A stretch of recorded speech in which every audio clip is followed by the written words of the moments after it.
Vaše ime je? Petrović Dejan. Kakav je vaš prvi utisak kada ste dobili protezu? Veoma čudan, ali pozitivan. Koliko dugo koristite protezu? Nekih 10-ak dana. Šta ste prvo radili kada ste dobili protezu? Odmah sam krenuo da pomeram neke predmete po kući. Kako bi cenili funkcionalnost proteze? Pa, čista 10.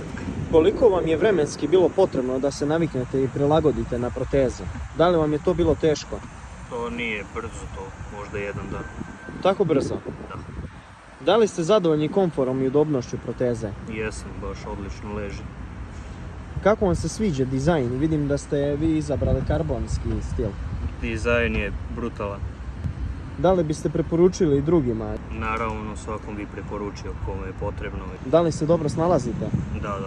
Da li su vam bila zanimljiva pitanja? Jesu, naravno. Drago mi je. I meni.